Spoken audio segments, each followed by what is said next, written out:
It's that time, Donald Glover's Atlanta, the after show, Nobody Beats the Biebs, episode 5. Stay tuned. You're tuning into the destination for TV superfan discussion, AFTERBUZZ TV. And now, let the buzz begin. That's how we play right now. Welcome to Atlanta. If you haven't been watching the show, you've been missing out. We've been with the show since the very beginning. Now we're at episode 5. Nobody Beats the Biebs. I'm the one and only impeccable, impenetrable Tehran Von Ghasri. Find me at I am Tehran across the board on social media, alongside Chaos J all day. That's right, KAOSJ. Yeah, you said that like you were about to radio host. Like I felt like you were gonna DJ. You were gonna be like one and the Atlanta. two and the oh. Yeah, that's how I feel. And you know, I'll save it for the next episode. Well, I don't want you to save anything for the next episode because right now we have to focus on this episode.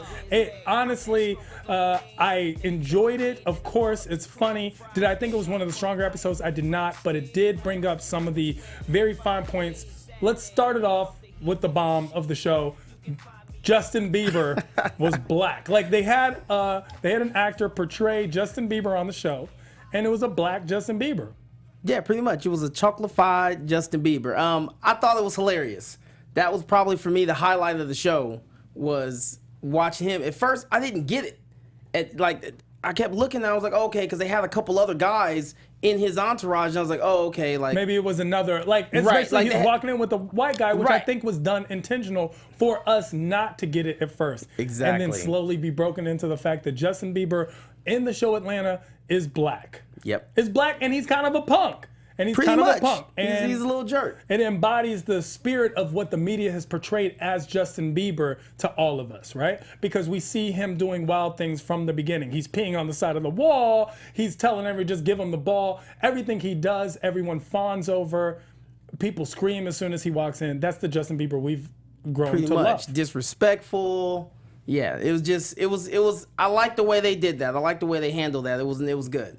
I actually wonder if they wanted the real Justin Bieber on the show, and due to conflict, scheduling, whatever it is, or maybe just because he didn't think it was appropriate, his management team, he didn't do the show, so they said, you know what, we're going to keep it, we're just going to parody it. Because that's what it was, it's a parody of Justin Bieber. Exactly. We have black Justin Bieber. That's a good point. You know, honestly, I kind of felt like it was intentional. Like I felt like they didn't want the Justin Bieber, and they didn't want like a character. You know, they didn't really want a caricature of Justin Bieber. You know, just some regular Caucasian actor. Like I felt like they did that on purpose. Well, I wonder because I would see them reaching out because it's like we see a lot of other people on the show. True. From Migos who did play drug dealers but called themselves the Migos to this one we saw Stephen Urkel. We saw Zayn was on there. Lil Zayn was on there. Zayn. Oh, we're talking about Atlanta presence, past and future, right? On Pretty this much. one show, as Paperboy is engaging in a celebrity basketball game, charity basketball game, which results in a fight between him and black Justin Bieber. Exactly. Not only that, but let's talk about the fact that the Earn got a case of mistaken identity. Well, we can't just groove over black Justin Bieber like that. Okay. Like that was the main point. Like, yeah, I mean, we'll it was the main point, but there. I mean, you know, I'm gonna make sure you die homeless. I mean, that just stuck with me. We'll definitely get to Earn's case of mistaken identity. But with the black Justin Bieber, I want his use of the word nigger with the ER. That was clearly intentional. Whether him being black or not was part of what happened in casting, but him using the word nigger, ER, which was still jolting and shocking to me, even though it was coming from a black person. How'd you feel about that? It did kind of jar me a minute, you know, for a quick second. I was like, oh, but then I was like, oh, okay, but you know, but then I instantly like, oh, but wait, he's black. It's all right. It's all right. I didn't think it was all right. I didn't feel like it was all right. But that was just my immediate thought. Was like, oh, okay, all right, wait, it's okay. He's black. But yeah, no, it definitely the hard R.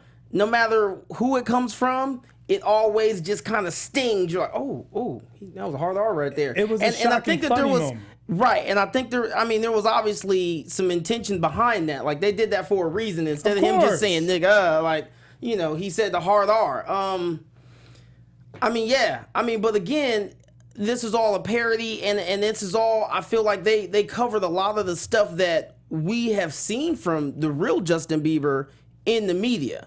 The real Justin Bieber did get caught on camera at a 15-year-old using the hard R nigger did. in a video that he was repeating a joke. And that was what a lot of people found very inappropriate. But I found this very jarring. I didn't find it very simple. And you know, your mother's in the studio with us tonight. Miss Bernice is here. Shout out to my moms. You got to give mom a shout out, of course. In the building, live on AfterBuzz TV. But I would be very interested in knowing her opinion, because coming from a different generation, hearing that word. See, whenever you have a word that you hear, you have an association. So when I say thunderstorm, a catalog of memories of thunderstorms opens in your head. So if you had a bad experience with a thunderstorm, then that's where a phobia comes from, right? It's just like a catalog. Well, that word nigger was very, very real coming up to the civil rights movement. Afterwards, people started using a soft A and coming in, and now it's a whole different association with this generation of millennials and younger, is where nigga is almost not only accepted, but it's a accepted use of the term for bro or dude. Right, like it's homie. a term of endearment. Exactly. And so there is no negative connotation with that word. So is it shocking to us, but wouldn't it be as shocking to someone younger than us? Would it be more shocking to someone older than us? That's some of the things that we need to examine. And you guys at home who are coming at us with a different variety of varieties of opinion, please feel free to comment below. We love hearing from you. Talk to us. Let us know what you thought of this use of the hard ER, because there is a use. It is the usage of the hard R, right? And that does differentiate between the A. And some people don't even think the word nigga is appropriate at all in any case. How do you feel about even the word? Because this show has definitely examined that word on many different plateaus, but tonight I felt that it culminated with the hard R. Overall, I don't necessarily have a huge problem with it, although I know I know it's bad. I know there's definitely a negative stigma attached to it. However, it doesn't necessarily bother me in certain circles. However, I will say that no matter where I am, when I'm around, and if I'm in a mixed crowd and I hear, and I'm listening to, there's music going on and I hear it, whether it's the hard you or look it's around, the soft, you look around to see if the right, white guys like are using I see it. if anybody's going to respond, but I also feel just as uncomfortable. Like, I've been on productions where they were throwing it around, and then, and then we've also got white cast members. And I'm just like, what are y'all doing? And it just, for me, it's one of those things that I don't necessarily want to say it's only for use behind closed doors or at home, but I just feel like you should definitely be very aware of your surroundings when you use it, if you're going to use it. I understand that for some people it's entrenched in their vernacular, and that's what they use when they're using it as a term of endearment with their friends, but I also feel like there's a time and a place for it, and there's a lot of places that it's being used very nonchalantly, that it's not appropriate, it's not okay. And like I said, when it just feels like it's overused now in music. So it's like you can't escape this word now. That's very interesting that you brought up that it's overused in music. Did you feel the same way when it was brought up before in past episodes? Because this isn't the first usage of the word. And in fact, we had a white person use it in the first episode. We did. So is this something where you are now confronting it because of the use of the word nigger versus nigga? No, I mean, I still felt just as, granted, yeah, this one, it gave me hey, what did he just say? But even when they did the first episode, and I noticed how he was cool, he was comfortable saying it around Earn, but then when he got to his, when he got around the other dudes, he didn't say it. He was just like, I was like, really? In front of Paperboy and exactly, everyone. in front of Paperboy, Paperboy, Darius, right? He didn't feel comfortable. Right. He recognized the difference in the situation. Well, even when he talked to the janitor, and he said, "Oh, has he ever said?" He's like, "Man, not." So it showed you that it was only a matter of him being comfortable and where he was comfortable with him using it. Didn't make it okay, and I feel like that's what we see a lot of that. But then we see some people that don't really know. They don't understand, that, hey, you need to be discreet when you use this and where you use it. So It's interesting. It didn't really bother me. This one didn't bother me any more so than any other time I've heard it. But it did kind of catch me off guard, because again, it was with the hard R. It was very hard. And going back to the dichotomy of the Janner and Paperboy and Darius versus Earn, we saw that play out today in today's episode, which catching names was a little difficult. But when Paperboy approaches the young lady interviewer, and we have a young black man come in, and we can tell the difference between Paperboy and this black gentleman who was a production or on some type of production on the interviewer's team. And we saw a difference in the way he acted, and Paperboy actually made an announcement, made fun of him in a way, calling him a Damon Wayans looking nigga. Right. And because of his bald head. Right. But it was the way that he was carrying himself versus the way Paperboy was carrying himself. And there is that dichotomy often. How do you see and perceive that? For me, I kind of felt like it was that whole thing that I've always heard, oh, well, if you speak a certain way that's different from everyone else in the hood, oh, well, you're speaking white, or oh, you think you're better than me, you're uppity. And I kind of got that vibe in that whole situation. I kind of laughed it off.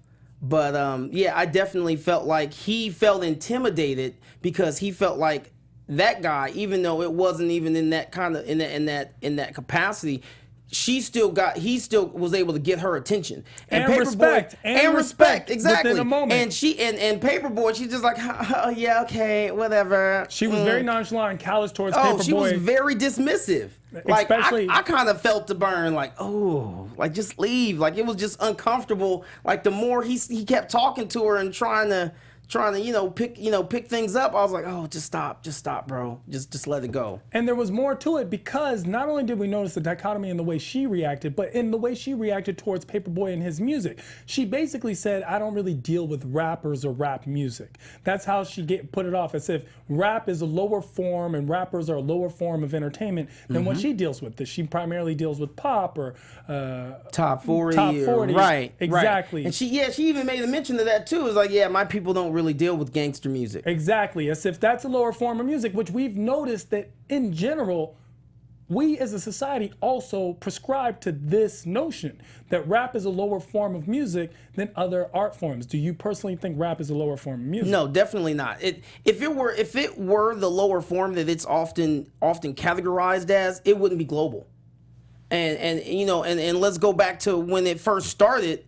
It was one of those things that was considered to just be, oh, it's just a fad, it's just a trend. You know what I'm saying? 100%. They didn't even show it on television. Right, exactly. At the time, Grammys wouldn't play rap artists. Exactly. They didn't even get acknowledged at all. 1989, Will Smith wins the first Grammy. It's not even televised, and that would never happen in today's world. No, not at all. But however, there's still a lot of categories with urban music, especially rap, that they still don't show. Where unless you go online or you see it on social media, you're like, oh wait, he got nominated? Oh wait, he got an award? Well, I think they actually make the whole thing is kind of about rap. So I actually disagree. They show a lot of rap. The Grammys? The Grammys especially. They show a lot of rap. A little bit more, but there's still... And a lot of Beyonce and Rihanna. But there's still... Right, yeah, pretty much. But I still feel like there's still a lot you'll still see where, towards the end, where they'll show like what wasn't shown. And there's still a lot of categories within rap where people were nominated. I'm like, oh, I didn't even know that they were even nominated, let alone... a lot of technical categories. But when it comes to rap, I personally do think that rappers are on a lower art form than other musicians, because they don't know notes, they don't play instruments, they don't sing. And so that they don't realize that rap as a form of expression, I think it's equal and even above, because it is the music of the masses. But as an actual artist and musician, I can't deny that other artists know more musically and are more musically inclined. When you look at it from that standpoint, right. I'm just saying from in terms of popularity and rap is mass adoption rate, like it's hands across down, the board. It's across the board. EDM, electronic music, is higher than rap. A lot of people discount that and don't realize that country is actually such a huge art form in the United States and abroad. A lot of people listen to country, but we can't deny the power of rap. Rap has become global, just like you said, Kelly. Right. And that the fact that the interviewer actually spoke on it as if it was a different level. We see that ourselves often. We often see that in the way they handle rap versus non-rap. And we see that in the fact that there is an urban category. And artists such as Drake and Kanye, if you look at their bios, no longer say rapper, just say the word artist. And it has changed over time because they want to garner the respect. Exactly. And a lot of things about tonight's episode had to deal with respect, especially when it came to Earn in the case of mistaken identity. We saw a young lady who's clearly an agent who's been in the game for a long time mistake Earn for a gentleman named Alonzo, who is more of an agent by far than Earn is.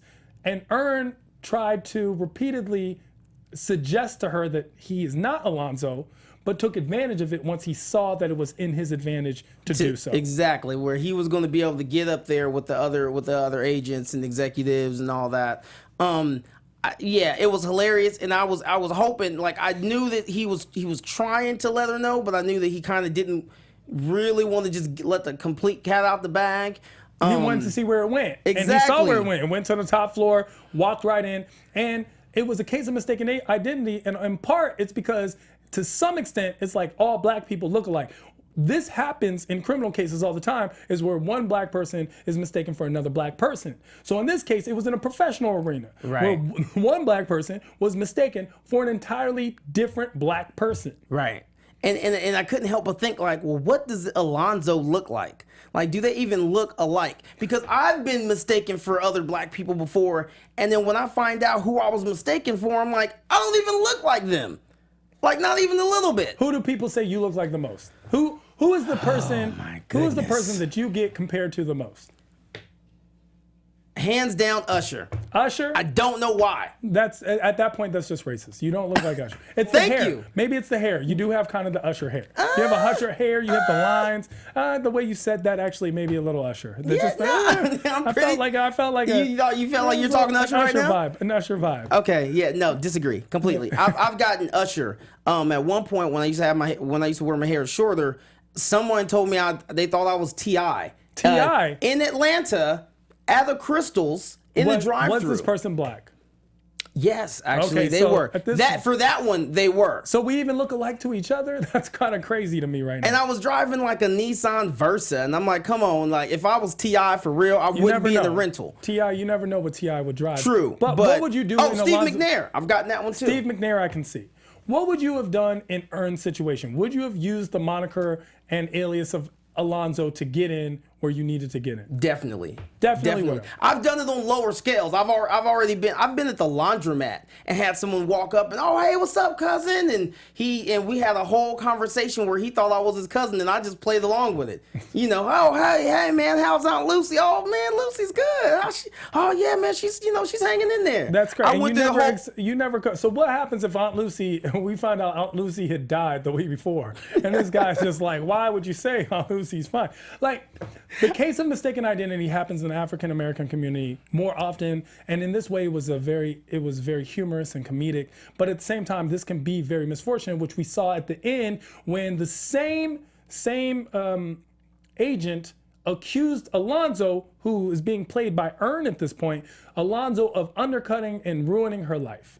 And then we see that. And the way she even walked into the room was white privilege. The bouncer, the gate entry guy, didn't check her credential at all. No, not at all. Checked both black peoples that walked in just to make sure, and then stopped Earn under the moniker of Alonzo and said, you need to have the placard. And she was very apt and able to just bring him right in. Right. So we saw the case of mistaken identity turn on Earn at the end of that, towards the end of that episode, right, where we saw what happened. And then even when he tried to explain, like, okay, look, I'm not Alonzo, she was just like, yeah, okay, whatever. I'm gonna make sure that you die homeless. Wow, that line really resonated with you. Man, it did. Like, I mean, it was hilarious, but it also, I was just like, wow, like that's cold blooded. Like, you tell somebody, I want to make sure you die homeless. We also, in this, speaking of the concept of the homeless, dying homeless, right? We saw Earn be very, very worried about that. Like, he really felt like this woman had cursed him in some way, because at the end, he was acting all paranoid and looking around and things of that nature. And we also were missing kind of a trio. We always have the three musketeers. Darius should be there. Darius did his own thing in this episode. And in this episode, he decided to go to the shooting range. This is where Darius brought up, as he often does, a profound point, a prolific point in which he placed a dog target as his target for the shooting range, right?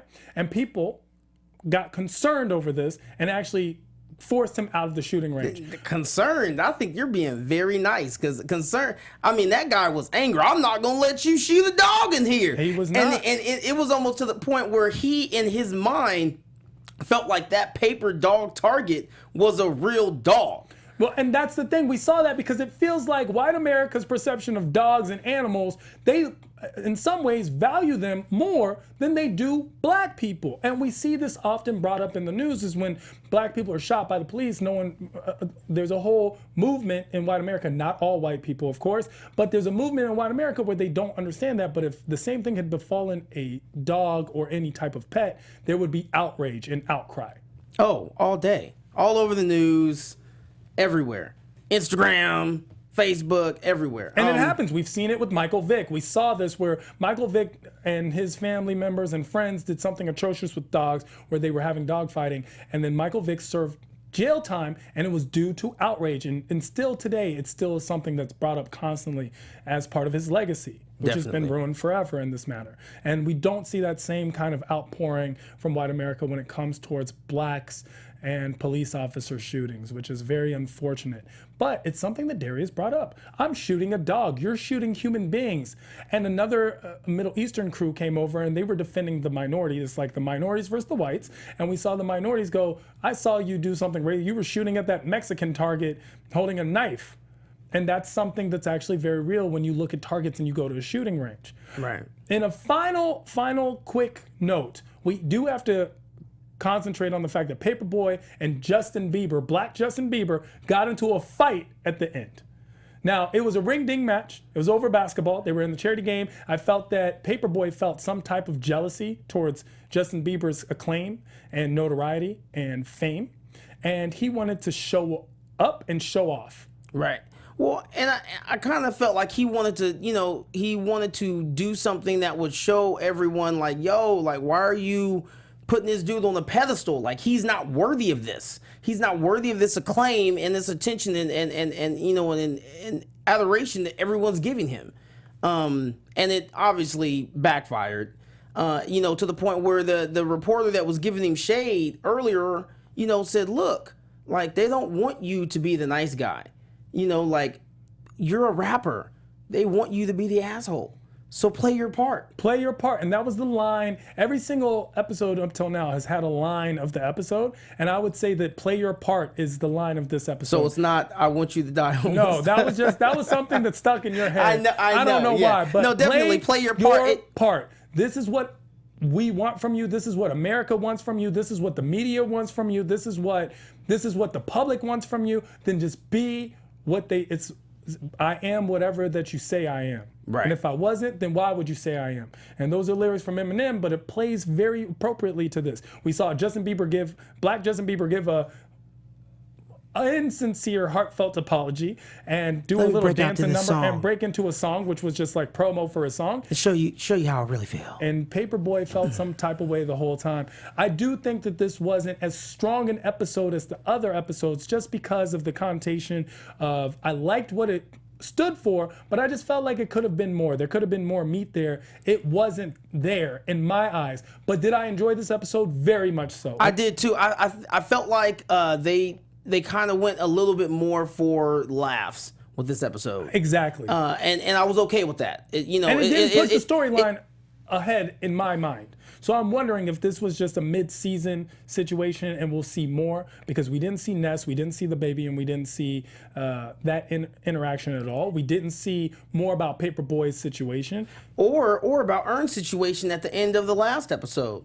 So any predictions next week? I think AfterBuzz TV predictions. AfterBuzz TV predictions. Oh, I think they gave us that little highlight where they kind of just lightened it up a little bit, and I think they're just going to take us right back into that same groove that we've already been riding in, and we're going to get to see I think we're going to go ahead and get that follow up. Like, okay, so back to what happened over here and what happened over there, and here's what's going on with Ness and the baby. And I think like we're going to get back to that on this episode. This was something that they had to do, and just, it was kind of like I don't know. It was like a pit stop, so to speak. Well, I hope so, because last week we had Zan, this week we have Black Justin Bieber, 2 comedic points and timings back to back. I do hope they get back to the meat, because I did enjoy the meat of the show. The show is prolific, it's profound, and it does talk about a lot of socially relevant issues. I hope we get to see more of Atlanta, and I'm sure you guys will tune right back in next week, same time, same channel. And of course, this AfterBuzz show, find us, tell us what you think right in the comments below. My name's Tehran. Find me at I am Tehran all across social media, IG, Twitter, Snapchat, anywhere you want to find me, I am there. And of course, you know me, Chaos J, KAAOSJ, and you can find me on Twitter and Instagram, Chaos J. Holla. And where can they find your mom? Where can they find Vernice?